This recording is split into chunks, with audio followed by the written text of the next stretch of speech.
Ok, salut à tous, c'est moi. Donc présentation, comme je vous l'avais promis, de la Awesome DT2 Pro. Oui, petite précision, les deux premières vidéos que j'ai postées en présentation de la G3 Max Segway, je m'y suis mal pris, j'ai une très bonne qualité audio, en tout cas moi ça me suffit. En revanche, la restitution vidéo est catastrophique. Alors heureusement j'ai compris mon erreur, j'en ai commise deux. La première c'est d'avoir enregistré en 1080p. Mais quand tu regardes la vidéo, que tu dérushes la vidéo et que tu la mets sur l'ordinateur, en 1080p, c'est déjà très propre, hein. Mais alors la, la restitution sur YouTube est catastrophique. Donc vraiment, je m'en excuse. Moi, j'attache beaucoup d'importance aux qualités vidéo et audio. Autant l'audio, comme je l'ai dit, je suis satisfait, j'ai pas besoin de plus. C'est peut-être améliorable, mais je m'en fous. Mais là, la qualité vidéo de mes deux premières vidéos, franchement, ça me fait de la peine. Alors, je pourrais les réuploader. Ouais, je vais les laisser comme ça. Le principal, c'est que j'ai compris mon erreur et que je la recommence pas. Et la deuxième chose, c'est que Final Cut Pro, il m'exportait les vidéos en 1080p quand je fais le montage final. Et là, j'ai compris comment faire pour qu'il me les exporte en 4K. Bon, bref, ce sera la Awesome qui bénéficiera de cette erreur corrigée. Voilà. Voilà, donc la Awesome DT2 Pro, pourquoi j'ai acheté cet engin-là? En fait, je le savais dès le départ, j'ai toujours fonctionné avec plus ou moins deux trottinettes avec moi en permanence. Une pour le boulot et pouvoir me dire je peux compter sur elle à n'importe quel instant, et une autre pour le fun. J'ai vécu ça à l'époque des Dualtron, j'ai vécu ça à l'époque de la G30 Max que j'avais. Et donc j'avais en ligne de mire la G2 Master et la DT2 Pro de chez Awesome. La G2 Master, franchement, ça s'est pas fait à un poil de cul près, hein, franchement. Le souci de cette trotte-là qui est excellente, c'est qu'en fonction de la série sur laquelle tu tombes, soit elle va guidonner de manière violente de manière très faible, hein, à partir de 50 km/h, elle commence déjà à guidonner. Ou soit tu tombes sur une série qui guidonne pas, comme toi mon ami Tommy Rider, chaîne que je vous conseille d'aller voir, ces vidéos sont fun comme c'est pas possible.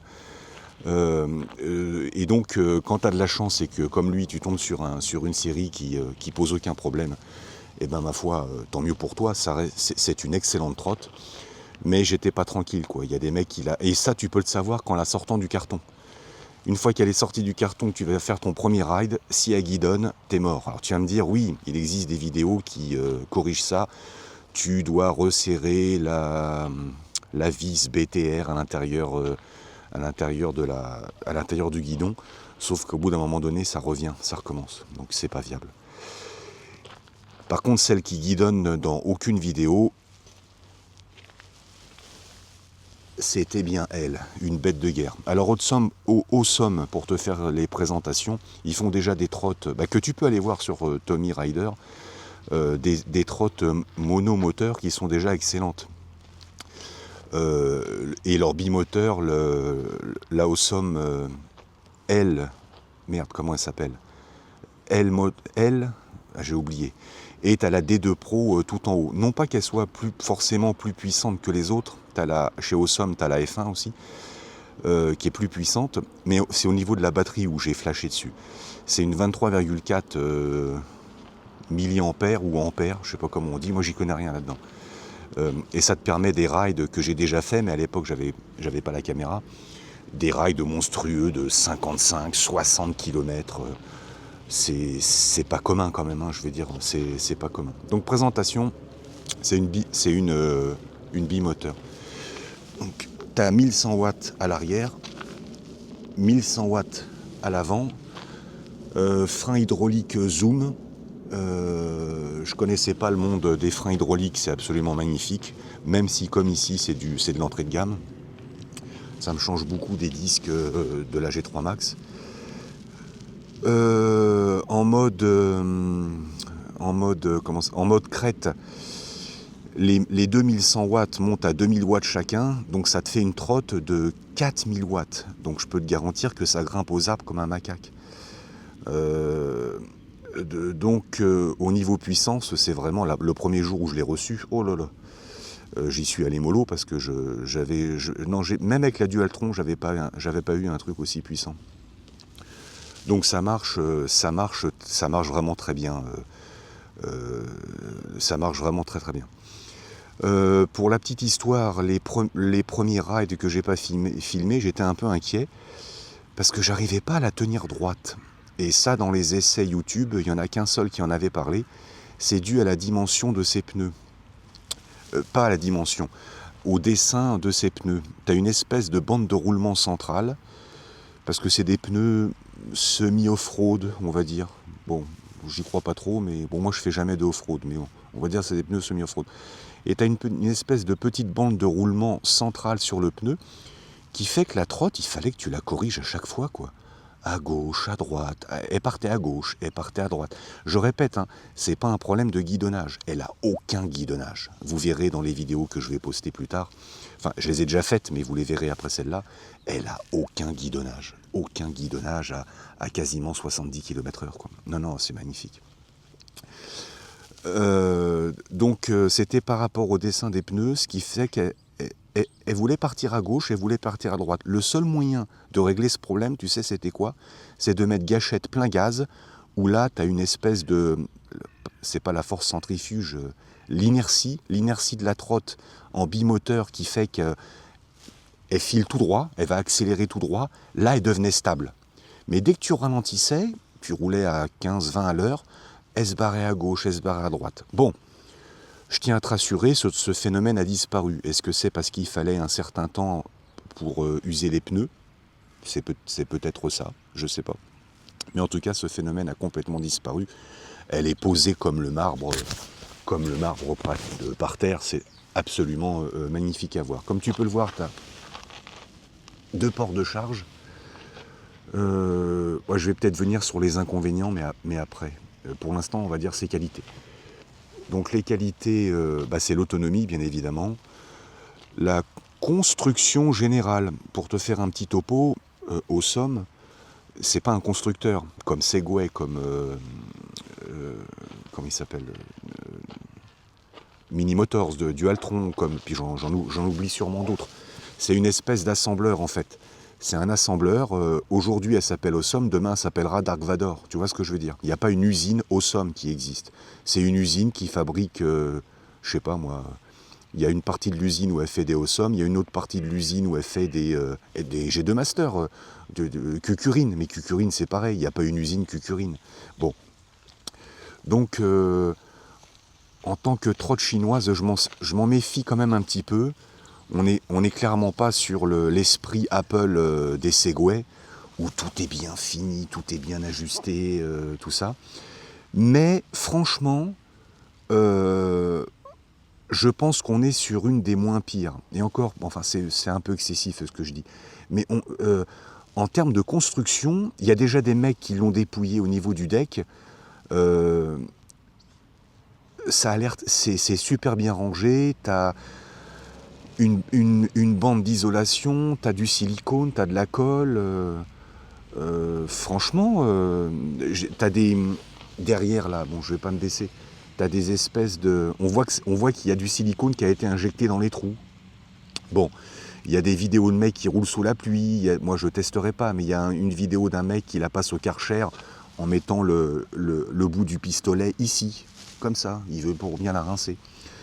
Et bon, RAS, je sais pas combien de temps ça durera, mais a priori, elle semble être plutôt bien construite. Au niveau pêche, moi je me mets jamais en monomoteur, j'ai été sur les forums et sur des bimoteurs, il faut éviter de rouler en monomoteur. Mais j'ai pas bien compris la raison. Tu uses plus un moteur que l'autre. Qu'est-ce que ça peut faire? Mais ceux en bimoteur, ils sont tout le temps en dual moteur. Mais par contre, ce que je fais, ce que j'hésite pas, c'est la mettre en mode éco. En mode éco, t'es à 30 km/h, donc t'es en parfaite légalité. Enfin, l'égalité, je me comprends, elle est prévenante. Tu perds le couple, tu verras sur les vidéos que je te posterai, je te montrerai tout ça dans les prochains rides. Voilà, tu perds le couple et tu perds la vitesse de pointe. Voilà. Mais bon, la vitesse de pointe, moi à 70, j'y suis quasi jamais. Il faut des configurations bien spéciales. Voilà. Pour te donner un ordre d'idée, c'est le même principe que l'autobahn en Allemagne. Il y a 2 ans, je suis revenu d'Italie, je suis passé par l'autobahn, j'ai traversé l'Allemagne en 1h30. Entre 190 et 255 km/h, tout le temps. C'est pas compliqué, j'ai vidé de plein. Bon, il y avait des moments où je ne pouvais pas être à 255 km/h chrono. J'étais à 180, 190. Et quand tu peux, là c'est pareil. Quand tu peux pas, tu peux pas. Tu le verras dans la vidéo que je vais poster. 70% de mon ride, il se passe à 25 km/h, 35, 40. Tu vas voir. Il y a, je te rassure, une petite partie qui n'est pas très catholique, si j'ose dire. Mais bon, voilà. Donc voilà, très bonne trotte. Là, il fait beau. Je te cache pas que dès qu'il fait... Ah oui, j'ai pas parlé... Donc, les problèmes, on y vient. Le premier qui est majeur, c'est l'étanchéité, quoi. Même si j'ai vu des vidéos qui semblent prétendre le contraire, le constructeur dit qu'elle est IPX54, et IPX54, je suis désolé, c'est pas étanche. Il y a une protection contre la pluie, contre une route humide, oui, peut-être, mais ça, il ne faut pas que je traîne, il faut que j'aille au boulot. Mais ça n'ira pas plus loin. Donc évidemment, dès qu'il fait beau, là ça fait 2 jours qu'il fait beau, c'est pas du tout que je mets la Segway de côté, j'adore la Segway G3 Max, dont je t'ai fait la vidéo en mauvaise qualité, je te prie de m'excuser, je l'aime beaucoup, mais évidemment, quand il fait beau, je laisse la Mégane RS au garage, tu vois ce que je veux dire, je prends la M3 ou la Porsche ou ce que tu veux, c'est humain, c'est pas une question que la Mégane RS ou la 308 GTI ou la Golf GTI je l'aime pas du tout, je l'adore, mais voilà, chaque chose en son temps. Il fait beau, je la sors elle évidemment, ça me paraît logique, c'est un kiff permanent, tu verras les vidéos drag que je vais te poster, c'est un kiff permanent, donc là je la sors tout le temps parce qu'il va pas pleuvoir. Donc l'étanchéité, le problème, et le deuxième que je vois, au début j'en avais rien à foutre, c'est le temps de charge. Donc tu vois, tu as deux trucs de charge pour accélérer le temps de charge. Moi personnellement, je t'ai dit ce que je pensais de la marque, on ne sait pas trop qui c'est, je ne connais pas leurs normes de sécurité, il est hors de question que je lui fasse un temps de charge accéléré. Et que non, j'ai envie de préserver la batterie, je suis quasiment sûr, c'est même certain, c'est pas du Samsung ou du LG les cellules. Hein. Donc ça, je te prie de m'excuser. Donc ça doit être un truc un peu bas de gamme. Ça fait le taf, hein, au niveau autonomie, j'en suis très content. Mais je suis pas sûr que ce soit fait pour encaisser de la charge rapide. Donc avec la charge normale que je lui mets, putain, je suis à 12 heures de charge. Alors, tu vas me dire 12 heures. 12 heures, ça veut dire en partant de zéro. Jamais je pars de zéro d'une batterie. Tu flingues ta trotte à zéro. Donc il lui reste 15%, 10%, 20% de charge. Donc 12 heures, je ne les fais pas. Mais 10 heures, 11 heures, je les fais. Et comme c'est des batteries que je ne connais pas, ça marche ? Oui. Comme c'est des batteries que je ne connais pas, j'évite plus que tout d'aller la charger pendant que je dors. Ça, c'est interdit. Donc je rentre le soir, il reste 20%, je la charge 4 heures. Techniquement, le matin, je pourrais partir avec 4 heures de charge. Il ne faut pas exagérer. Mais si je veux faire un long ride, le lendemain matin, je ne peux pas le faire. Elle n'est pas assez chargée. Donc en fait, c'est quasiment des temps de charge qui durent 24 heures, puisque quand je pars de chez moi, je la débranche. Je ne la charge uniquement que si je suis dans le salon. Ou si je vais prendre ma douche, n'exagérons pas quand même. Mais tu m'as compris. La nuit, je ne la charge pas. Je la charge devant la télé devant YouTube, parce que la télé, qui est-ce qui regarde encore la télé ? Mais je la charge pendant que je suis sur YouTube on va dire de 20h à minuit, et un petit peu le matin avant de partir au taf, mais c'est surtout le soir. Donc en fait, c'est très long. C'est très long pour la charger. Ce serait moins long si je le faisais la nuit, mais je te dis, j'ai pas envie que ça mette le feu.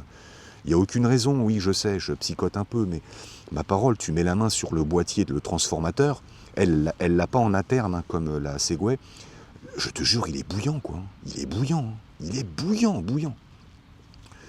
Donc voilà les amis, voilà. Donc j'ai fait à peu près le tour. C'est des 10 pouces tubeless que je charge à 48 PSI parce que je fais 100 kg avec tout mon barda. Quoi vous dire d'autre? Ça m'embêterait d'oublier un truc. Je le mettrai à l'écrit, à l'écran. J'en suis très satisfait. Bon, elle a 270 km, 200 km. C'est un petit peu court pour te dire c'est la trotte ultime. D'abord, c'est pas la trotte ultime. Il y a forcément mieux. Mais je crois que pour avoir mieux, faut payer plus cher. Voilà en fait où il est posé le débat, quoi. Parce que dans cette gamme de prix à 826 €, elle est vendue 1200 $ aux États-Unis, je crois. 826 €, franchement, attends, 60 bornes d'autonomie, 4000 watts sur crête, bimoteur. Le truc, c'est un rail, aucun guidonnage. Oui, elle n'est pas étanche, c'est vrai. Ça, c'est scandaleux. Maintenant, un jour, ça me tombera sur la gueule, hein. La météo va se gourer, je vais partir avec, temps éclairci, puis je vais sortir et je vais prendre la sauce, on verra bien, qu'est-ce que tu veux que je te dise. Mais bon, tant que je peux éviter, ce sera la Segway. Voilà les amis, je vous laisse. Je vais vous faire dans une prochaine... La vidéo d'hier, elle a déjà été tournée. J'ai fait 15 bornes aller, 15 bornes retour, 30 km. Vous allez voir, elle est assez rock'n'roll. Et là, je vais vous faire une vidéo, mais que vous verrez plus tard. Je vais aller faire un tour sur Disney. Je vous avais dit, j'ai envie de vous présenter ma région. Donc voilà. Bonne journée à tous et à plus. C'était moi.